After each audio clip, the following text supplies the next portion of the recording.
al libro de Primera de Corintios. Es un libro que estoy sacándole, ahora sí que mucho jugo. Estoy aprovechando, ahora sí que escudriñando las escrituras, y voy a estar viendo algunas cosas que vimos la semana pasada. Quisiera darle un pequeño repaso. Decíamos que este libro, pues, el apóstol Pablo lo escribe no como en el libro de los Hechos, que era la iglesia típica, modelo que debemos de seguir. Primera de Corintios es una iglesia que en sus primeros inicios tal vez empezó bien, pero después agarró monte. Y entonces aquí hay muchas enseñanzas prácticas de cómo corregir a la iglesia. Decíamos que había 10 cosas que tenía como deficiencia la iglesia de Primera de Corintios, y que cada uno de estos aspectos los iremos viendo. Ahorita estamos viendo el problema de la división, el problema de la disensión, el problema de la competencia, el problema del rumor y todo este tipo de cosas que existen en la iglesia, porque somos seres humanos y nos encanta hablar a veces de los demás. Entonces aquí el apóstol Pablo está hablando, y viene Pablo hablándole a una ciudad que es netamente griega. Tienen ellos una mentalidad filosófica. Para ellos es la cultura, los conocimientos, la idolatría, la fiesta, todo ese giro. Ahí estaba en esta ciudad de Corintio, y Pablo está tratando de reordenar. Había invertido 1 año y medio con ellos, pero 1 año y medio no es suficiente. ¿Cuántos saben de que aunque tú estudies en Epicentro, o aunque tú estés tomando Alba, o aunque tú vengas a la iglesia todos los días y seas cristiano por 10 años, puedes desviarte en el proceso? Y ahí es donde tenemos que tener mucho cuidado. En el capítulo 1, vamos a empezar en el versículo 18, porque de ahí quiero comenzar. Dice: porque la palabra de la cruz es locura a los que se pierden. El apóstol Pablo está explicando de que cuando él predicaba la cruz, hablando de Cristo muerto en la cruz, pues es una locura. Yo me acuerdo en Japón cuando explicábamos esto, para ellos, ¿por qué murió? ¿Para qué murió? Ellos se sienten bien. Yo no he matado a nadie, yo no soy un criminal. O sea, ¿por qué hizo eso? Entonces como que choca contra la realidad. No te das cuenta en tu condición hasta que te ponen en el espejo y te das cuenta por qué, ¿verdad? Y entonces aquí esto es lo que dice el apóstol Pablo, que era locura para los que se salvan. Especialmente le está hablando de una cultura muy intelectual, muchos pensadores, gente muy filosófica, que estaba rodeado de diferentes pensadores. Esto es, para nosotros la cruz es poder de Dios. Aquí empieza el apóstol Pablo a tocar un punto que lo voy a manejar a lo largo de la plática, que es el poder de Dios a la hora de predicar el evangelio. Cuando habla del poder de Dios, está hablando no solamente de una sanidad o de un milagro de provisión o algo así visible, sino que algo interno está sucediendo. Cuando nosotros hablamos de Cristo muerto en la cruz, se suelta un poder invisible. Es una espada tan afilada, Hebreos 4:12 dice eso, que al entrar la espada ni se siente que ya entró al centro de la persona. Así de poderosa es la palabra. Y dice aquí en el versículo 19: destruiré la sabiduría de los sabios. O sea, Dios se encarga de destruir esas murallas. Acuérdense que cuando Israel entró a la tierra de promesa, destruyó las murallas de Jericó, las tuvo que tumbar para poder conquistar la tierra. Bueno, Dios se encarga de destruir esa sabiduría de los sabios. Hay una sabiduría, hay 2 tipos de sabiduría, decíamos. En Santiago 3 nos habla de los 2 tipos de sabiduría, ahorita lo vamos a ver, pero habla de 2 tipos de sabiduría: la sabiduría que viene del mundo y la sabiduría que viene de Dios. Hay 2 tipos de sabiduría, ¿sí? Y hay 2 tipos de vida: la vida espiritual y la vida en la carne. Entonces estas dos grandes fuerzas se están enfrentando, y viene Cristo con todo su poder, y la sabiduría del mundo lo enfrenta. Él humilló a los sabios de su tiempo. Luego viene Pedro, que es un ignorante, y también los humilla. Y viene Pablo, que es un conocedor de la Biblia, y Dios lo quebranta y se da cuenta que no sabe nada. Entonces destruiré la sabiduría de los sabios y desecharé el entendimiento de los entendidos. Ellos creían entender, ellos suponían que iba a ser así, pero no fue así, fue de otra forma, fue la forma de Dios. Fue como Dios dijo. Ellos esperaban que Jesús viniera en un corcel con un ejército grande a liberar a Roma, a liberar a Israel de Roma, pero no fue así. Llegó montando un burro y entró ahí manso y humilde por Jerusalén. Entonces los entendidos se sorprendieron porque quedaron perplejos. No era la mecánica, no era la forma en que Dios lo iba a hacer. Yo le puedo, bueno, ahorita les voy a decir la palabra que me vino ahí. Desde ahorita se lo voy a decir. Les dio un babelazo. Es una palabra nueva que la voy a mandar a la Real Academia de España para que me la inscriban. El babelazo. ¿Sabes lo que es un babelazo? La gente construía sus propias torres, Génesis 11, para llegar al cielo a su manera, con su propia técnica, mecanismos, su tecnología, con todo. Y en Génesis 11 Dios ve lo que hicieron ellos y les mandó un babelazo, los confundió, los trastornó. ¿Sí estamos entendiendo eso? Y entonces vamos a ver de vez en cuando el babelazo en este capítulo 1 y en el 2 también. De donde Dios le pega y destruye la sabiduría de los sabios y los entendidos que se daban por entendidos, los humilla y los quiebra y les da su babelazo para que se les quite. ¿Sí? Y bueno, voy a registrar esa palabra. Bien, y luego viene la pregunta, versículo 20, ¿dónde está el sabio? ¿Dónde está el escriba? ¿Dónde está el disputador de este siglo? ¿No ha enloquecido Dios la sabiduría del mundo? Fíjate cómo lo está diciendo, los enloqueció. Dios los enloquece. Cuando el hombre pretende hacer cosas lejos de Dios, cada vez se vuelven más locos. Los hombres hace cosas tan locas que tú dices, oye, espérame, ¿cómo está eso?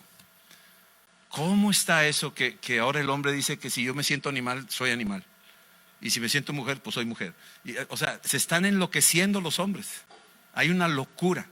Y Dios dice ahí en Romanos, ve por favor a Romanos capítulo 1. En Romanos capítulo 1, Dios los entrega a esa avenida, a esa locura. ¿Sí?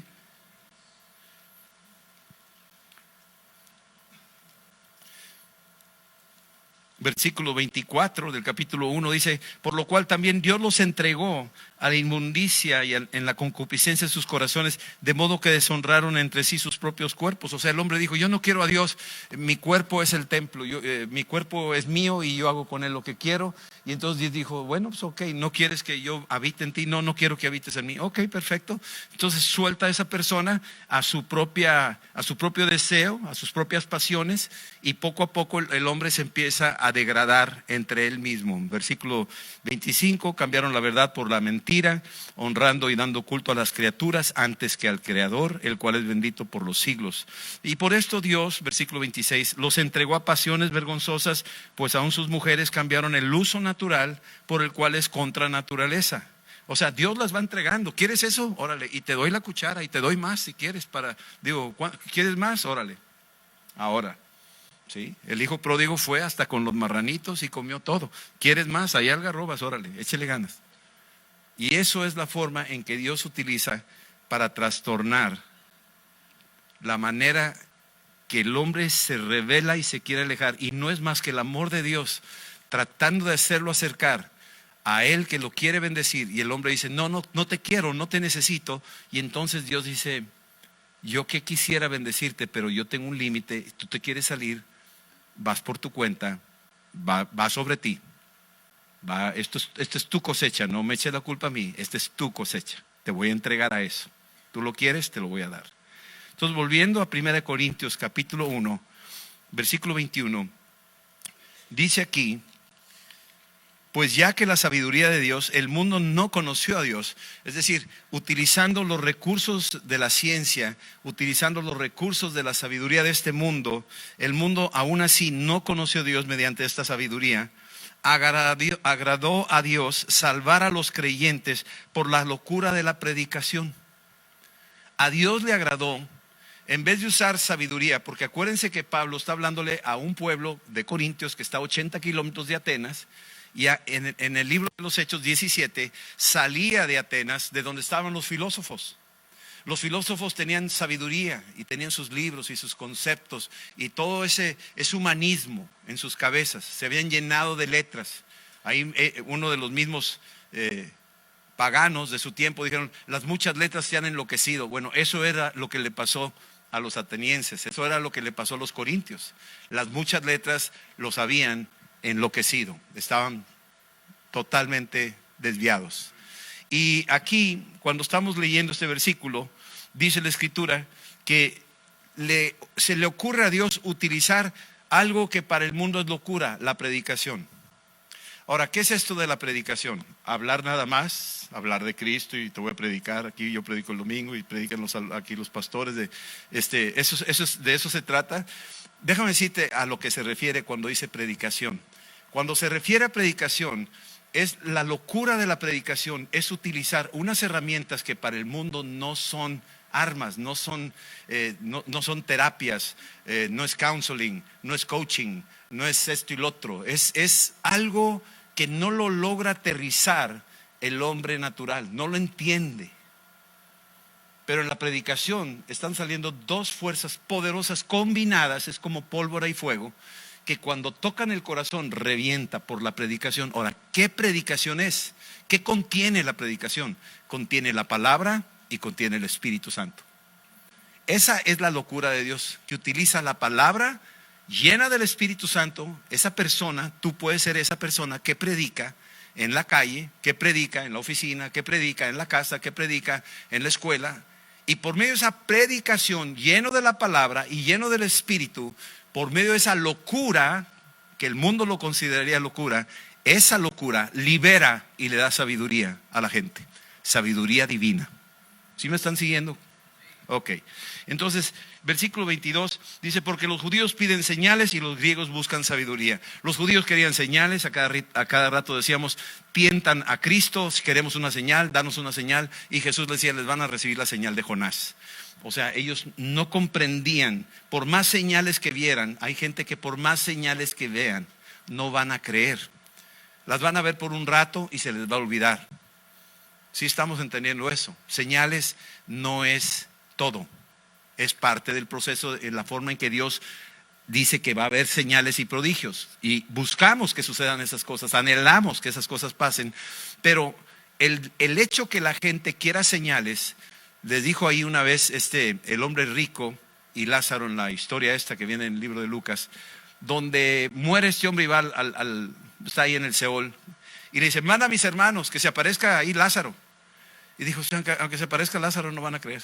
O sea, una señal más, no van a creer. Van a decir, no, espérame, muéstrame otra señal, quiero estar seguro. Y al rato otra señal, y al rato otra señal. Y van a querer señales, y van a ir detrás de las señales. Y nosotros no queremos eso. Queremos que sigan a Cristo. ¿Sí estamos entendiendo? Y los otros griegos buscan sabiduría. ¿De qué corriente eres? ¿Eres de platónico? ¿Eres socrático? ¿Eres de la línea de Aristóteles? ¿De qué línea eres? O sea, ¿qué corriente filosófica sigues tú? ¿Me entiendes? Hoy en día hay muchos filósofos soltando mucha basura, por decir así.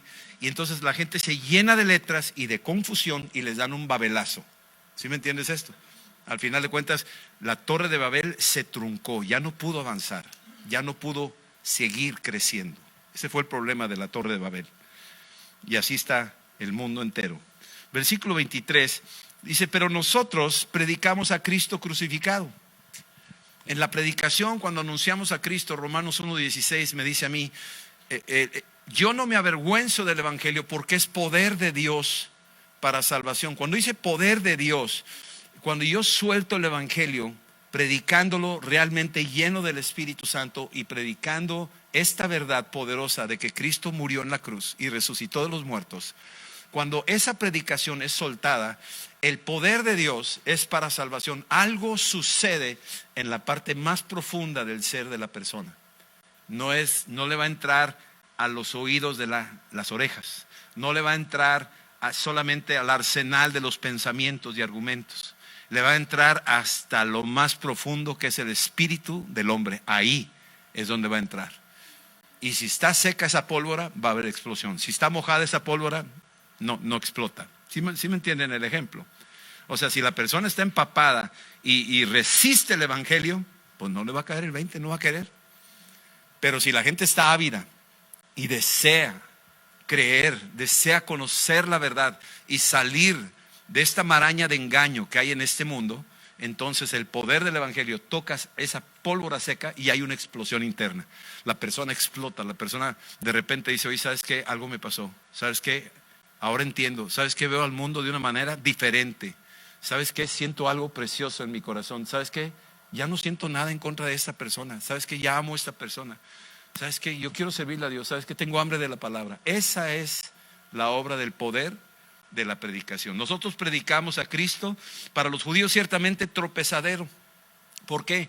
Porque cuando se predicaba a Cristo se hablaba de esta realidad de Gálatas 3:10, de que maldito el que muera en un madero, decíamos. Entonces para ellos Cristo crucificado en un madero era una maldición. Entonces para ellos era un tropiezo pensar que el Mesías pudiera morir en un madero. No es posible que muriera en una cruz.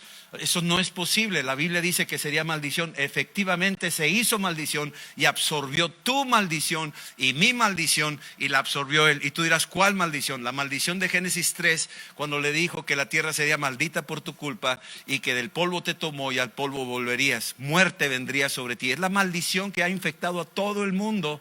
Pero Cristo en la cruz, esa maldición la absorbió y te la quitó a ti y a mí. Para los judíos era tropezadero. Y esa locura de Dios era nuestra liberación. Era la forma en que Dios se le ingenió Él para liberarnos a nosotros. Ahora, ¿por qué lo hizo de esa manera? Porque Él hizo un ataque sorpresa a Satanás. Satanás quería matar a Jesús cuando recién nació. Luego quiso matar a Jesús cuando estaba en Nazaret y lo quisieron despeñar. Y todo lo querían hacer de esa manera. Y Satanás decía, órale, vamos a tumbarlo aquí. Pero Dios traía un plan para poder destruir a Satanás a través de la muerte de su hijo. No le había revelado al hombre esta verdad. No le había dicho todavía este misterio al hombre. Y entonces para cuando llega Cristo a la cruz, ahorita vas a ver cómo se tropiezan con eso. No lo pueden concebir. Entonces para los gentiles era una locura que un salvador del mundo muriera en la cruz. Un salvador debe ser un héroe, alguien que conquistó, alguien que venció ejércitos. Esa era la mentalidad griega. Pero versículo 24, aquí hay una palabra clave. Digan conmigo llamados. Más para los llamados. Déjame decirte lo que significa esta palabra llamados. Más para los invitados. Los invitados. ¿Se acuerdan la historia de la boda? Que fueron invitados y no quisieron ir a la boda. ¿Se acuerdan de esa historia? Y luego les dijo, Señor, aún hay espacio. Salgan a las calles y tráiganlos y que entren, fórcenlos a entrar. Agarren a los que sean, a los leprosos, a los cojos, a los pobres, a los mendigos. Tráiganselos todos. Esos son los invitados, los que son invitados. Los invitados respondieron a la invitación, pero hubo invitados que no quisieron.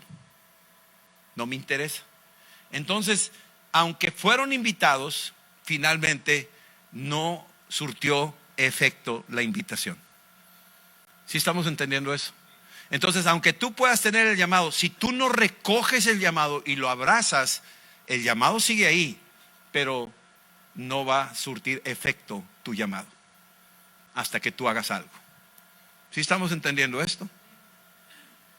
Y entonces, a los llamados, así judíos como griegos, Cristo es poder de Dios y sabiduría de Dios. Estas dos cosas, tanto para judíos como griegos. Es decir, Dios los aglomera en un solo grupo. Ya no dice judíos por acá, griegos por allá, sino judíos y griegos. Los envuelve a todos y a todos nos da algo que estos grupos querían. Unos querían señales, otros querían sabiduría. Se las doy. Tanto a judíos como a griegos les voy a dar ahora señales. Estas señales seguirán a los que creen. En mi nombre echarán fuera demonios. En mi nombre orarán en lenguas. O sea, agrupa a este grupo y les dice, estas señales te voy a dar, no las que tú esperarías. Yo te voy a dar las que yo tengo apartadas por ti desde antes de la fundación de los tiempos. Yo te voy a dar a ti algo que tú ni siquiera te esperabas ni te imaginabas. Te voy a sorprender, me voy a ir más allá de tus expectativas. Señales. Sabiduría. ¿Tú querías sabiduría? Olvídate de la sabiduría que puedas adquirir en una biblioteca o en alguna prestigiosa universidad. Ponte a estudiar, nadie está diciendo que no estudies. Pero hay una realidad, esta sabiduría viene del cielo. Es una sabiduría que rebasa. No se adquiere de alguna forma en un pupitre. Es un encuentro con Dios que es sabiduría, con Cristo. Sus atributos son poder y son sabiduría. Esos son los atributos. Cuando tú conoces a Cristo, tú recibes el poder de Cristo, el poder de resurrección, el poder de salvación, pero también recibes sabiduría. Esta es una sabiduría que viene de lo alto. Es una sabiduría que cuando la aplicas, algunos tal vez ya lo han vivido, de que Dios te da una palabra tan acertada que tú dices, wow, qué bien me salió esa. Yo he dicho cosas que después voy y las escribo. Digo, oye, qué bueno estuvo esa. Pero no es mi sabiduría, es su sabiduría fluyendo. ¿Sí entiendes esto? Y entonces tú eres un receptáculo, eres un recinto del Espíritu Santo que te da poder y también te da sabiduría. Y Cristo es el poder de Dios y Cristo es la sabiduría de Dios. Si tú quieres sabiduría, tienes que ir a la cruz, tienes que ir a Jesús. Y Él es el que te da el poder y Él es el que te da la sabiduría. Sin Él nada podemos hacer. Así está. ¿De acuerdo? Versículo 25. Porque lo insensato de Dios es más sabio que los hombres, y lo débil de Dios es más fuerte que los hombres. O sea, lo insensato, imagínate lo insensato de Dios que tú dices, y a mí no se me hubiera ocurrido hacerlo así. A veces ves la creación y tú dices, oye, pues, ¿por qué lo hace así Dios? O sea, parece que yo no lo hubiera hecho así. Lo insensato es escoger a Pedro. Para mí era insensato eso. Escoger pues ahí a Tomás el incrédulo. O sea, yo no escojo a esa gente, yo escojo los cuerdas. No, fíjate que no. Dios dice, yo soy tan insensato que los que escojo son bien cuerdas.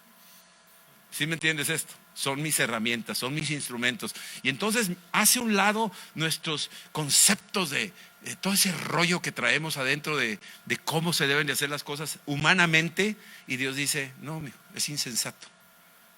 Lo que Dios hace es insensato, no tiene sentido. Escupir en la tierra, hacer lodo y echártelo en los ojos, eso es una insensatez, eso es una locura, yo no lo haría. Sin embargo, Jesús, y funciona, y tiene ojos. ¿Sí entienden eso? Entonces, esta es la forma en que trabaja Dios y nos está diciendo que Él es así. Entonces, lo insensato de Dios es más sabio que los hombres y lo débil de Dios es más fuerte que los hombres. Lo débil de Dios es Cristo mismo en la cruz, y en su debilidad se soltó el poder más grande de toda la historia. Eso ya lo habíamos mencionado en la plática pasada. Versículos 26 en adelante dice, pues mirad, hermanos, vuestra vocación. Tú tienes una vocación, tú tienes un llamado, tú eres un invitado. Aquí no somos muchos sabios según la carne. Sí, no somos muchos sabios según la carne, ni muchos poderosos, ni muchos nobles. Aquí, mira, la manera es que Dios nos corta con la misma tijera. ¿Sí estamos entendiendo eso? Y dice aquí, sino que lo necio del mundo escogió Dios. Lo necio del mundo escogió Dios. ¿De Nazaret puede venir algo bueno? O sea, ven, hemos hallado al Mesías.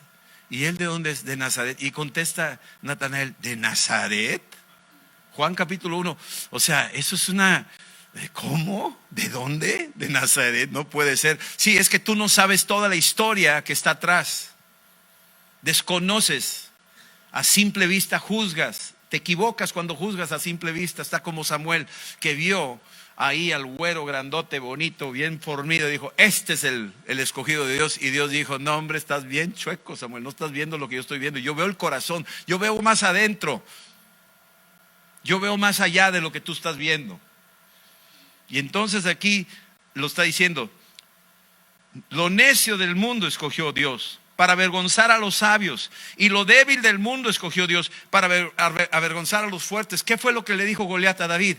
Dijo, tú vienes con palos y con piedras para matarme. ¿Que soy un perro? ¿Qué te pasa? ¿Qué no sabes pelear? ¿No sabes cómo se deben de pelear en los ejércitos? O sea, yo estoy grandote, tráeme un grandote.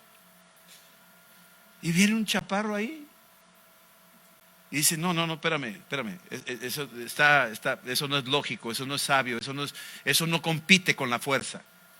Y yo necesito a alguien fuerte para que compite con mi fuerza. Pues Dios escoge un débil, pero qué débil. Lo tumbó. ¿Sí estamos entendiendo eso? Y hay que ir descubriendo. Esto es doctrina para nosotros. De que la forma en que Dios lo hace es totalmente contraria al mundo. Y que nos puede sorprender. Y eso te abre espacio a ti de esperanza. Porque tú dices, oye, es que debe de ser así. Sí, debe de ser así. Pero espérate. Deja que lo insensato de Dios y lo débil de Dios se manifieste en tu vida, para que veas lo que Dios va a hacer. Te va a sacar de base. te va a sorprender. ¿Sí? Entonces, versículo 28, lo vil del mundo y lo menospreciado escogió, ¿sí? Lo que no es para deshacer lo que es. Y tú dices, no puede ser. Pues así es. Un pueblo que no era Israel, no era pueblo, un pueblo de esclavos, un pueblo ahí 430 años metidos en Egipto, ahí en esclavitud. Y de repente un pueblo que no era, lo hace ser. ¿Sí estamos entendiendo eso? Y entonces te quedas pensándolo. Y le dice que una pequeña piedra cayó a los pies de la estatua de Nabucodonosor. Y esa piedra que no era una cosa insignificante, de repente se hace un gran monte y llena todo el mundo. Pues no era, deshizo lo que es. ¿Qué era? ¿Qué es eso que es? Pues era la estatua de Nabucodonosor, la hizo trizas, lo que no era. ¿Me están siguiendo? Sí. Versículo 29, a fin de que nadie se jacte en su presencia. Así que no podemos jactarnos que es por mi conocimiento y es que mira, Señor, todo lo que yo he hecho. No hay forma de jactarnos. El mismo Isaías está delante del trono de Dios, en Isaías capítulo 6, y está delante del trono, y cuando ve la magnificencia, Isaías era un temeroso de Dios, era un santo ese hombre. Y aún así está delante del Señor y no hay manera de jactarse, ni siquiera tiene argumentos para presentar, oye Señor, yo soy bueno, mira yo, nada. Se humilló, dijo, soy un pecador, vivo en medio de un pueblo de pecadores, ten misericordia de mí. Y trae brasas ahí el ángel y se las pone en el labio, dice, aquí quitada tu inmundicia. O sea, no había forma de jactancia. El rey David se jactaba de muchas cosas, tal vez su historia, sus testimonios, y al final de cuentas cae del balcón cuando está viendo ahí a Betsabé, y de repente su vida es un desastre y lo quebranta Dios para que no haya jactancia. No hay jactancia en su presencia. Nos tenemos, dice ahí, humíllense en la presencia del Señor. Y lo está diciendo en serio Dios.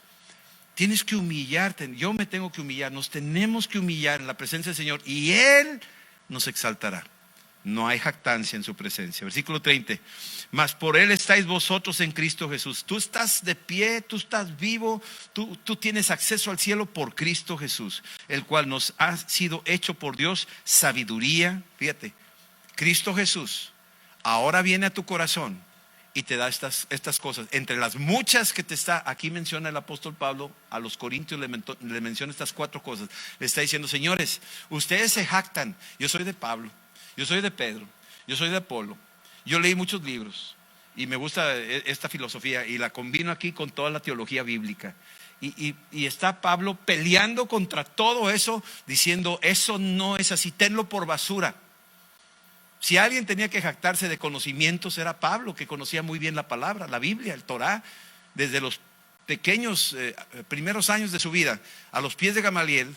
Era un hombre culto, conocedor de la Biblia, y con todo y eso dice al final, ahí en Filipenses, lo tengo por basura. Voy a usar la palabra, lo tengo por excremento.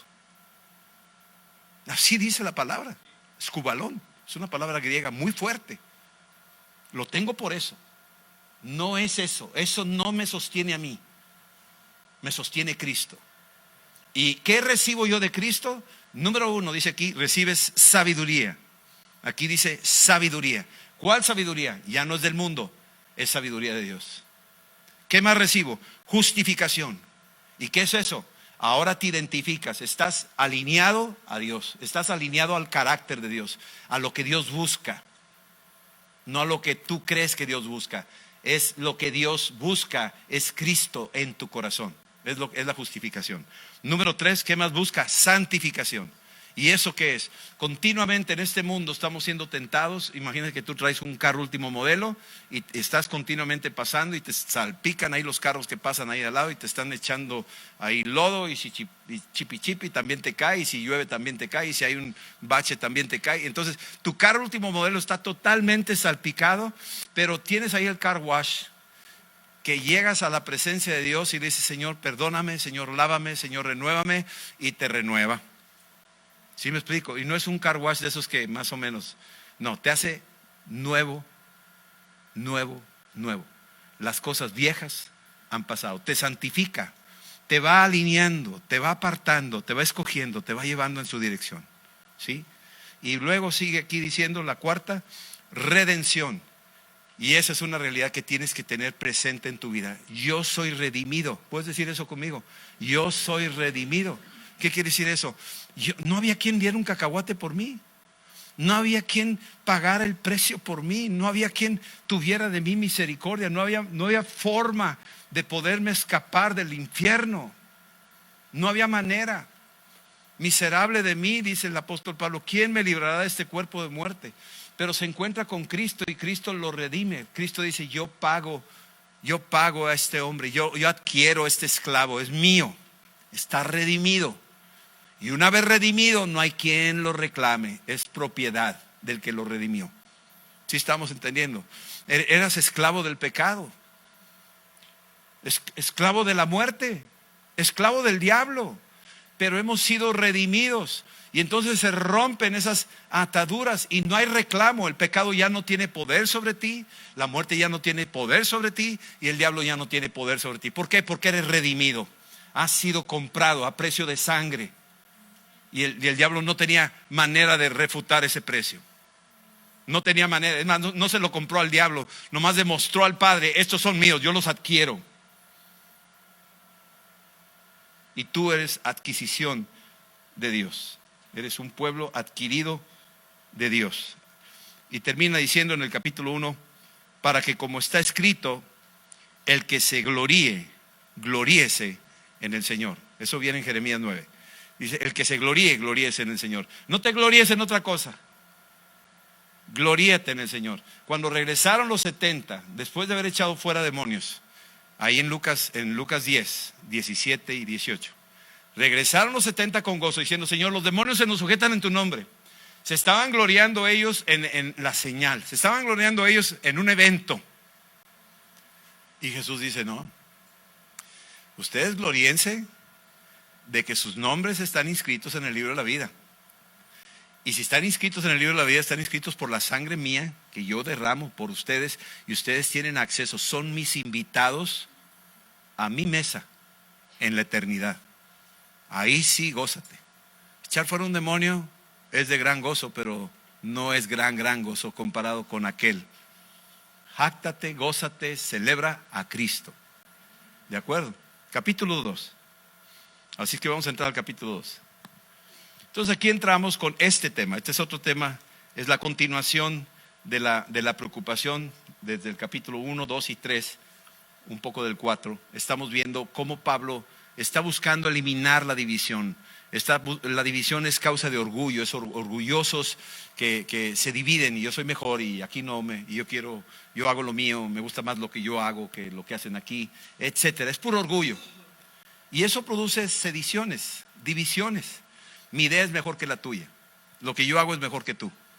Y eso produce división entre las familias, en los matrimonios, en los hogares y en las iglesias, en las naciones. Eso produce.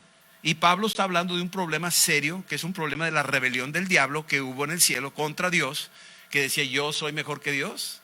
Isaías 14, a mí me van a adorar, a mí me van a exaltar, a mí me van a seguir, a mí. Y entonces esa sedición, esa división, esa rebelión ha infectado a la humanidad. Y ahora está viendo los síntomas en la iglesia de Corinto. Una iglesia de cristianos estaba siendo dividida. Había sedición, había competencia, había polaridades ahí, había chismes y rumores. Entonces aquí en el versículo 1 del capítulo 2 dice, así que hermanos, cuando fui a ustedes para anunciarles el testimonio de Dios, no fui con excelencia de palabras o de sabiduría.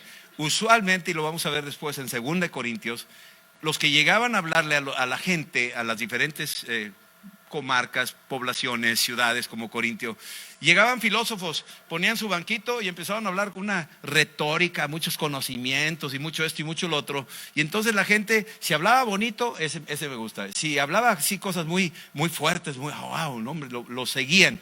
Y aquí el apóstol Pablo dice, no, yo voy a usar una estrategia diferente. La que yo usé en Atenas, tratando de convencer a los atenienses, usando sus armas, usando filósofos y poesías de ellos y literatura griega. Y tú lees el capítulo 17 de los Hechos, Pablo intentó utilizar sus propias armas de ellos para tratar de convencerlos, pero el fruto fue muy pobre, fue muy poco. Se tuvo que salir de ahí. Y aquí está llegando con una estrategia nueva. está diciendo, ¿sabes qué? Ya me di cuenta que no funciona por allá. Me tengo que ir por otro camino.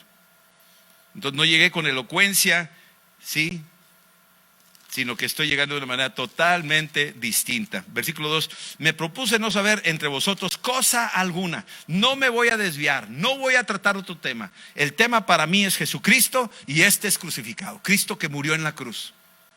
Cuando yo hablo de que Cristo murió en la cruz, estoy hablando de algo, ahí fue donde fue expuesto el diablo. Ahí fue donde mi pecado fue lavado. Ahí fue donde la muerte fue humillada. Porque en su muerte Cristo triunfó. No, hombre, después les voy a platicar. Hay un pequeño mensaje que traigo por ahí. Se los traigo ahí, lo estoy poniendo en el horno y ahí se los voy a traer. ¡Wow! Los voy a dejar así medio inquietones. Versículo 3. Y estuve entre ustedes con debilidad y mucho temor y temblor. O sea, el apóstol Pablo está llegando ahí entre ellos con mucho temor y temblor. Es decir, totalmente como diciendo, miren, soy débil, no tengo mucho con qué decirles a ustedes. Lo que traigo, pues esto es lo que traigo, ¿verdad? Traía la bomba atómica. ¿Sí me entiendes eso? O sea, está en medio de todos ellos y todos acá viéndolo y él llega así. Yo creo, no sé si se vistió de una manera o se hizo, yo no sé qué habrá hecho, ¿no? Pero hizo algo ahí de tal manera que mostró aparente incompetencia, aparente como que, ¿qué? ¿Me entiendes? ¿Qué me va a decir a mí? Y él viene así con mucho temor, con mucho temblor delante de ellos, viéndolos a ellos superiores que a él, con una humildad tremenda, pero trae una bomba. Cuidado, trae una bomba. Y cuando lo dejan entrar, ¡pum!, los hace trizas. Versículo 4. Ni mi palabra ni mi predicación fue con palabras persuasivas. Mucha gente trata de evangelizar a la gente como si fuéramos agentes de ventas. ¿Sabes que ya llevo 4? Les compartía 4, me los eché. Lo forcé, le dije, no, eso está mal. A ver, repite conmigo, repite. Y ya, okay, ya repite, ok, gloria a Dios, ya. 1, tú también, a ver, tú. No, eso no sirve, así. Ok, entonces ya lo convences, persuadiéndolo. Y así no es. Porque al rato va a decir, ¿sabes qué? ¿Tú eres salvo? Sí, yo soy salvo. ¿Por qué eres salvo? Porque Rodolfo dijo. Y no es así. Tú tienes que decir, yo soy salvo porque Cristo me salvó, porque tuve un encuentro con Él. Si yo estoy persuadiendo a la persona y convenciéndola a bibliazos, pues voy a agarrar monte. Tarde que temprano se va a convencer. A lo mejor lo intimidé tanto que dice, ya, está bien. Sí, está bueno, ya. Ya vete. ¿Qué quieres que haga? ¿Repito? ¿Me echo al suelo? ¿Me pongo como gatito? ¿Cómo le hago? Tú dime. Aquí está diciendo eso. Dice, ni mi palabra ni mi predicación fue con palabras persuasivas de humana sabiduría, sino con demostración del Espíritu y de poder. Con esta demostración del Espíritu y de poder, cualquiera pensaría, le salió un demonio. Eso así, esa es la demostración del Espíritu y del poder. Espérame, podría haber sido, claro que sí, pero no siempre. Aquí rara vez sale un chamuco. Pero lo que sí se nota es la demostración del Espíritu y del poder. ¿Sabes cuál es? Cuando la gente llega y dice, ¿sabes qué? No sé qué me está pasando, pero yo quiero cambiar. O gente que llega y dice, oye, ¿qué le dieron a mi hijo? ¿Qué le dieron a mi esposo? Está bien cambiado, algo le pasó. Esa es la demostración del Espíritu y del poder. ¿Sí me están entendiendo eso? No es que sale algo espectacular ahí, estuvo temblando y echó espumarrajos y todo. Y sí, esa es una, pero digo, son muy eventuales. Vamos a hablar de lo efectivo, de lo profundo, de lo cierto, que entra la espada y toca el corazón de la persona y sales de aquí diciendo, ¿sabes qué? Yo no quiero ser así ya, yo quiero un cambio, man. Y llega a la casa y rompe los libros y ya se deshace de esa relación que tenía y cambia de repente. Esa es la demostración del Espíritu y el poder. ¿Sí estamos entendiendo eso? Ok. Versículo 5. Para que vuestra fe no esté fundada en la sabiduría de los hombres, sino en el poder de Dios. Cuando tú ves lo que Dios hizo en la otra persona, tú dices, ¿sabes qué? Yo me di cuenta del cambio. Una persona cambió. Le estuvieron dando medicinas por tanto tiempo para su cabeza que estaba medio menso, medio loco. Y de repente ya no, ahora está totalmente centrado. Algo le pasó. ¿Qué fue lo que qué le dieron? Pues no sé. Y entonces esta gente dice, ¿sabes qué? Pero no le hablaste bonito. Y este cuate lo oigo y no predica bonito. Dicen que Pablo predicaba mejor escribiendo que en vivo. Imagínate cómo está la cosa. O sea, dice que de lejos sus escrituras eran muy poderosas, pero cuando lo veían decían, ay, ¿a poco este es el que? No, hombre, no me checa, o sea, yo pensé que era así grandote y, todo así, ¿no? Y de repente sale un chaparro pelón ahí y empieza a hablar ahí, empieza a decir cosas y si lo oyes y como que, ay, sí, como no. ¿Me entiendes? Me tocó el poder de la palabra que dijo él. Traía unción. ¿Sí estamos? Ok. Entonces, el poder de Dios transformador es el poder de Dios. Ese poder de Dios es el que transforma la gente, la transforma, la cambia. Versículo 6. Sin embargo, hablamos sabiduría entre los que han alcanzado madurez. O sea, el apóstol Pablo no está en contra de cosas inteligentes. No está hablando de que un suicidio intelectual, que así no leas, quédate así, mencito. No. Él está diciendo, ¿sabes qué? Yo les voy a hablar de las cosas sencillas, lechita, a los recién nacidos, pero a los que van creciendo les voy dando sabiduría de Dios. A los maduros. ¿Quiénes son los maduros? Los que ya están familiarizados con la Biblia. Los que ya conocen la terminología. Ahorita hablamos de redención, propiciación. Tú dices, ay, ¿qué es eso? Santificación, ay, ¿qué es eso? O sea, pues sí, imagínate que entra aquí una persona y esa es una clase de electricidad o de ingeniería química. Y estoy hablándote de los radicales, de los elementos radicales, de la tabla de Mendeleev.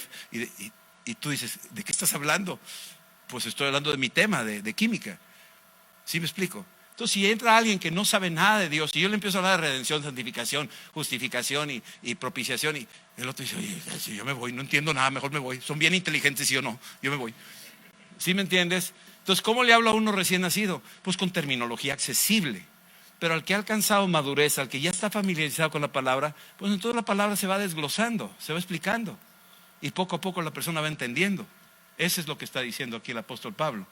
Entonces, para nosotros es muy importante entender esto, no de este siglo ni de los príncipes de este siglo que perecen. O sea, hay muchos príncipes. ¿Qué son esos? Pues son gente que se les llena la cabeza de muchas letras y que perecen. O sea, al final de cuentas sus teologías, sus doctrinas, sus corrientes, sus ideas, al final de cuentas, si no están fundadas en la palabra ni en el Espíritu, van a terminar mal, se va a acabar eso. Versículo 7. Nosotros hablamos sabiduría de Dios en misterio. Y tú dices, a ver, ¿qué es eso? La sabiduría oculta. Ay, esto me suena así medio macabro. Sabiduría oculta, misterio, ¿qué es eso? ¿A poco Dios misterioso es oculto? No, déjame decirte. Hay muchas cosas que nosotros desconocemos y desconocíamos. Yo en lo personal desconocía hasta que vino Cristo a mi vida. Aquellas cosas, cuando ya vino Cristo a mi vida, me reveló, o sea, corrió el velo del misterio. Mucha gente se está preguntando de dónde vengo. Eso es un misterio. Mucha gente se está preguntando qué estoy haciendo aquí. Ese es un misterio. Y mucha gente está preguntando a dónde voy cuando me muero. Ese es un misterio. Son misterios. La humanidad entera trae esas tres preguntas. No se las pueden contestar. Unos dicen reencarnación, otros dicen no, te mueres y te vas y se acabó. Otros dicen esto, te vas a ir al purgatorio. Otros dicen esto y lo otro. Pero esas son corrientes de la ideología del hombre. Cuando llegas a la Biblia y al Espíritu y vas familiarizándote con la Escritura, el misterio se va revelando. Por eso el misterio deja de ser misterio cuando viene la revelación. ¿Sí estás entendiendo eso? Lo oculto deja de ser oculto cuando viene la revelación. Cuando Dios te lo revela y dices, ah, ya entendí. Aquí dice y acá dice. Ahora sí entendí. El misterio se va, lo oculto se va. Ahora, no todo lo vamos a descubrir, no todo lo vamos a entender. Dios tiene en Deuteronomio 29 su porción de darnos lo que le toca, lo que nos toca a cada quien. Y entonces dice aquí, hablamos sabiduría de Dios en misterio, la sabiduría oculta, la cual predestinó antes de los siglos para nuestra gloria, la cual ninguno de los príncipes de este siglo conoció, porque si lo hubieran conocido nunca habrían crucificado al Señor de la gloria. ¿Cuáles príncipes? Pues hay dos tipos de príncipes. Los príncipes humanos, Poncio Pilato, Herodes. Esos príncipes humanos no entendieron ante quién estaban. No entendieron quién era Jesús. Estaba velado para ellos. Pero hay otros príncipes y potestades. Son los demonios. Si los demonios hubieran sabido que el plan de Dios era que su hijo muriera crucificado, no lo hubieran crucificado. ¿Sabes por qué? Porque ahí les dio en la torre. O sea, fue el error más grande que hizo el diablo. Se metió la pata, metió la cola. ¿Sí, ¿Sí estamos entendiendo eso? Se equivocó. Se equivocó. Y dice aquí, versículo 9: antes bien, como está escrito. O sea, ahí yo le llamo eso el babelazo. Porque estaban, según ellos, ahí vamos bien, lo vamos a matar, ya lo están atormentando, sí, dale, duro, y ya está muerto Jesús, ya muere en la cruz, y de repente, espérate, no lo mates, ya lo mataron. Y el velo de allá se rasga, y la tierra empieza a temblar, se parten las rocas. ¿Qué hicimos? Pues lo matamos, ¿y ahora qué hacemos? Pues no sé, vámonos, vamos a correr. Porque en la debilidad se soltó el poder más grande de toda la historia. En la debilidad destruyó el poder del pecado. Ya no podemos hacerlo pecar. Ya está muerto el mundo. En la debilidad ya mató la muerte. En la cruz yo vi la muerte de la muerte. Y en la cruz le aplastó la cabeza a la serpiente antigua. Si hubieran sabido, no lo hubieran hecho. Y aquí en el versículo dice: cosa que ojo no vio, que oído ni oyó, ni ha subido al corazón del hombre, son las cosas que ha preparado Dios para los que le aman. ¿Tú amas a Dios? Juan 14, 23. El que me ama, mi palabra guardará. Si tú amas al Señor, tú guardas la palabra de Dios. Juan 14, léelo ahí, por favor, si la pueden poner. Juan 14, si pueden poner esa escritura, del 23 al 24. Dios tiene preparadas cosas extraordinarias para todos los que aman al Señor. Si tú amas al Señor, quiere decir que lo obedeces. Quiere decir que guarda su palabra. El que me ama, dice, respondió Jesús, le dijo: el que me ama, mi palabra guardará. No dice, el que me ama va a ir a misa todos los domingos, o va a ir aquí a amistad todos los domingos. No dice eso. Está diciendo que tú guardes su palabra. Y guardar su palabra es obedecerle a su palabra, hacer su palabra. ¿Sí? Esto es algo que viene más allá. No es tu percepción, ojo no vio, oído no oyó. No son los sentidos a los que se refiere. No es conceptual, tus ideas, lo que tú piensas, lo que tú crees, no es la mente. Esto es algo espiritual. El que me ama, mi palabra guardará. ¿Y qué dice? Mi palabra guardará. Y mi Padre le amará. Y vendremos a Él y haremos ¿qué? Morada en Él. Es decir, se va a adentrar en lo más profundo de tu ser, no en la cabeza. Va a entrar hasta dentro de tu centro, que es tu espíritu, y haremos morada ahí. Ese es el poder de Dios.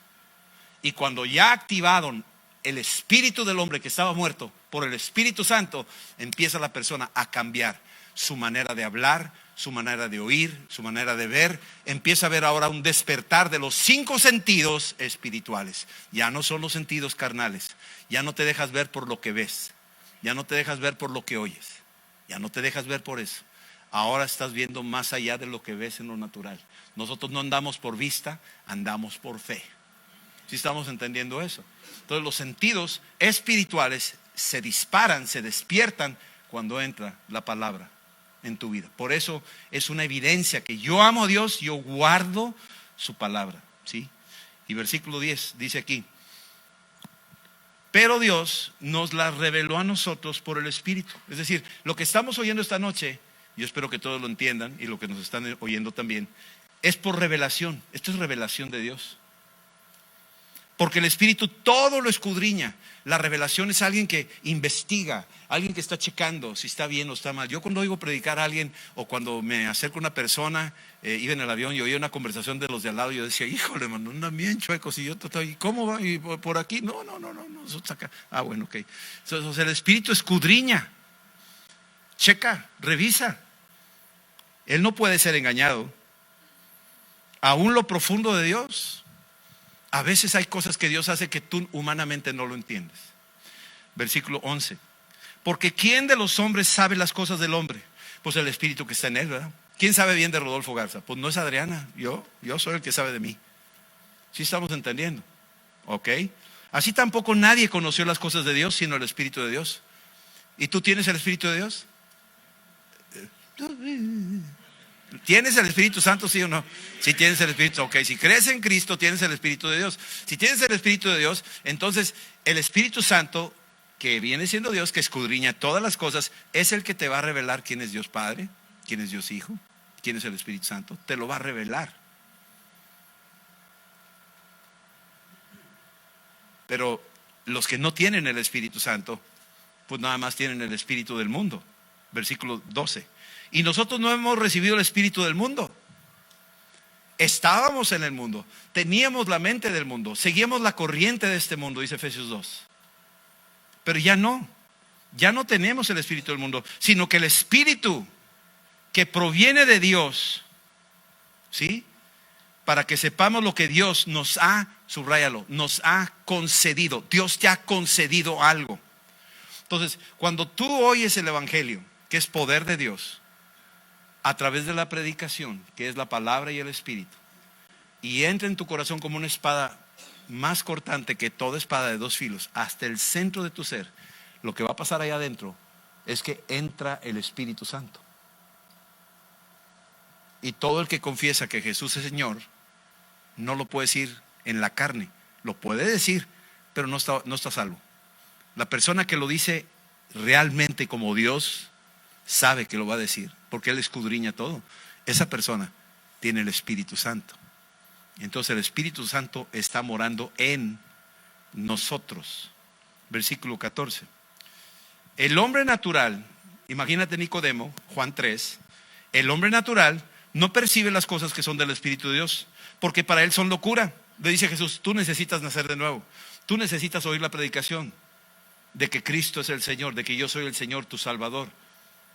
Tú necesitas recibir el Espíritu de salvación. Tú necesitas nacer de nuevo. Para él, cuando oyó eso, ¿qué dijo? No, hombre, estás loco. ¿Cómo? ¿Cómo me puedo meter otra vez en mi mamá? Para él era locura. Aquí lo está diciendo.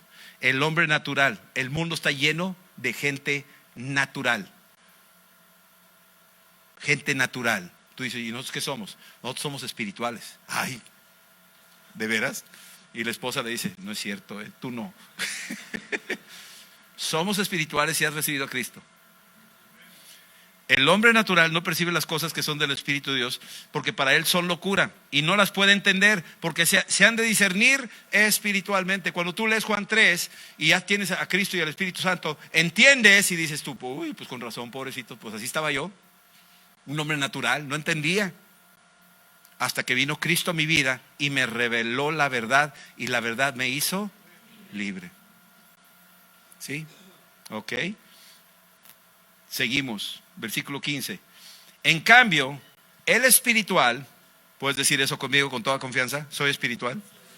Soy espiritual. Cuando decimos soy espiritual, no quiere decir que andas así, flotando. Soy espiritual quiere decir que tu espíritu se despertó, que entró el Espíritu Santo y te reactivó, te dio vida cuando estabas muerto en tus delitos y pecados. Eso te hace una persona espiritual. ¿Sí estamos entendiendo? No una persona espiritual que habla de Dios, pero no tiene a Cristo, no cree en Cristo. Tú puedes hablar con mucha gente que habla de Dios de diferentes religiones del mundo y que no tienen una vida espiritual, no tienen el Espíritu Santo. ¿Cómo lo sé? Por el Espíritu Santo, por la palabra, por los frutos. Puedo discernir, ¿sí? Entonces el espiritual juzga todas las cosas. ¿Qué quiere decir eso? Que yo puedo detectar si está o no está, si está bien. No estoy ahí, no, este sí, este no. No andas ahí de juzgador, de juzgón. ¿Sí me entiendes esto? Sino que estás en un mundo donde percibes y detectas y disiernes los que sí están y los que no están. Los detectas a leguas, su conversación, sus valores, sus principios, su manera de hacer las cosas, su manera de trato a los demás, su idea de Dios. Con eso te está dando a ti la habilidad de poderlo detectar y poderlo juzgar. Es decir, discernir es la palabra. Ubicar. Esta persona no está lista, no está en el Señor esta persona. No ha recibido a Cristo. Entonces a ti te toca. Y el otro que te quiere juzgar a ti no te puede juzgar, porque él no tiene discernimiento. No tiene la palabra, no tiene el Espíritu Santo. No puede discernir. Sí puede detectar. Aunque tú seas cristiano y dices, oye, pero si tú haces algo mal siendo cristiano, el del mundo sí te puede juzgar, sí te puede detectar algo. Decir, eso está mal, Y aunque tú seas cristiano y que tienes el espíritu y que tomé un curso donde decía que somos espirituales, pues sí, pero tu conducta no es igual y te lo detecta el mundo y te lo marca el mundo. Y aquí dice que no me puedes juzgar. No, sí te puedes juzgar, claro que sí, el mundo te puede juzgar, claro que sí. Porque digo, hay sentido común también y no vamos a tirar por la calle eso. Hay gente que tiene sentido común y dice, ¿sabes qué? Serás lo que sea, pero eso no es de Dios. ¿Me estás entendiendo? Bien, y ya terminamos con esto. Versículo 15. En cambio el espiritual juzga todas las cosas, pero él no es juzgado de nadie. Versículo 16. Porque ¿quién conoció la mente del Señor? ¿Quién la va a instruir? ¿Quién conoció la mente del Señor? ¿Quién va a instruir la mente del Señor? Y tú dices, pues está allá. O sea, Dios sabe lo que hace y Dios tiene todo el poder. Sí, es verdad, todo eso es cierto. No la vamos a conocer del todo. Es muy difícil. Sin embargo, dice, nosotros tenemos la mente de Cristo. ¿Qué quiere decir eso? Que cuando vino el Espíritu Santo, ahora Cristo mora en nosotros. Y no nomás mora Cristo, sino toda la plenitud de Cristo en nosotros. Incluye su mente, su manera de pensar, su manera de ver, su manera de hablar, hasta que Cristo sea formado totalmente en nosotros. Ya empezó. Es como un bebé que está siendo concebido. Ya está concebido y lo ves y dices, pues ahí está, pero pues no le veo ojos, ni brazos, ni piernas. Sí, yo sé, pero ya está. Y ya viene el proceso. Y se está formando de gloria en gloria, de día en día, hasta que el día es perfecto, hasta que Cristo es totalmente en ti, hasta que alcancemos la estatura del varón perfecto. Entonces nuestra mente está siendo renovada. Romanos 12, versículo 1 y 3.